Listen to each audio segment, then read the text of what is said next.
আসসালামু আলাইকুম বন্ধুগণ, কেমন আছেন সবাই? বরাবরের মতো আজকেও চলে আসলাম আমরা আমাদের কৃষক ভাইদেরকে একটু পানি এবং স্যালাইন পান করানোর জন্য। আপনারা দেখছেন আমরা আছি উত্তর দিগং মাঠে, আর আমরা আসছি উত্তর দিগং স্বেচ্ছাসেবী সংগঠনের পক্ষ থেকে। আপনারা আমাদের সাথে থাকুন এবং আমাদের কাজগুলো দেখতে থাকুন। ভাই পানি দিয়ে দাও।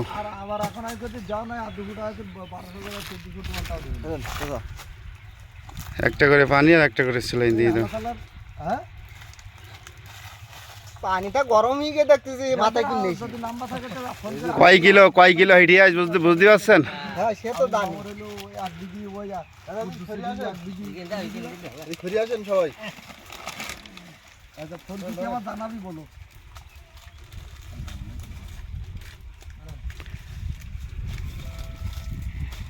আরেকজনই বলো, আমার ছেলেকেই বলো। সমস্যা নেই, যে গজনে আছে সে গজনের দেবো ইনশাল্লাহ। সমস্যা নেই, আছে আছে, সমস্যা নেই, আছে।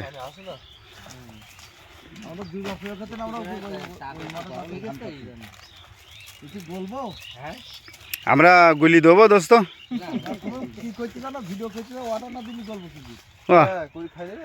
তুমি তোমার দিছি, তুমি খাতি থাকো।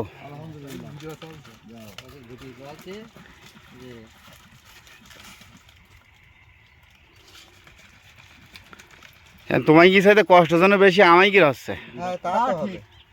এই যে এত দূর থেকে পানি আনা, এটা আমরা কৃষকের জন্য চেষ্টা করছি, ঠিক আছে? যতদিন মাঠে ধান থাকবে ততদিন আমরা ইনশাল্লাহ আমাদের কার্যক্রম চালিয়ে যাব। আলহামদুলিল্লাহ, আমরা খুব কষ্ট হয়ে কাজ করতেছি।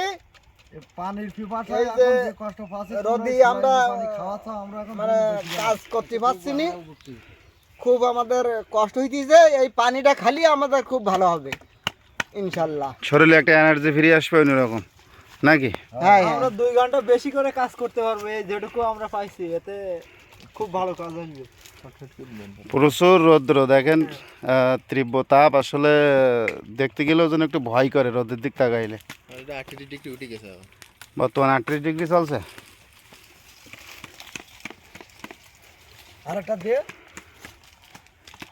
দাদু আমাদের জন্য দোয়া করবেন, আমরা যেন এভাবে আমাদের গ্রামবাসীদেরকে পাশে দাঁড়াতে পারি। হয়তো আপনাদের বড় আকারের কোনো কিছু করে দিতে পারবো না, কিন্তু আমরা চেষ্টা করব আপনাদের।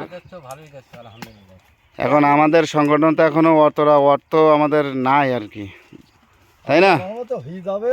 আর সরকার যদি পাশে দাঁড়ায় তাহলে কোনো সমস্যা নেই। সরকারের তো উচিত এই কৃষকের জন্য এখন কিছু সহযোগিতা করা উচিত। অবশ্যই সরকার সহযোগিতা করবে না কেন? সরকারের যে কষ্ট এখন সরকার। তো আপনারা সবাই আমাদের জন্য দোয়া করবেন, আমরা যেন ভালো ভালো কাজে উদ্যোগ নিতে পারি। আমরা চাই আমাদের এই উত্তর দিগাং যুব সংঘের পাশে অনেকে এসে যেন সহযোগিতা করতে পারে, তাহলে আমরা কৃষক মানুষ অনেক উপকৃত হব। যেমন এখন এই স্যালাইনে পানি খাচ্ছি স্বেচ্ছাসেবকের মাধ্যমে, আমরা অনেক উপকৃত হচ্ছি। ধন্যবাদ আপনাকে। আসসালামু আলাইকুম। ওয়ালাইকুম আসসালাম।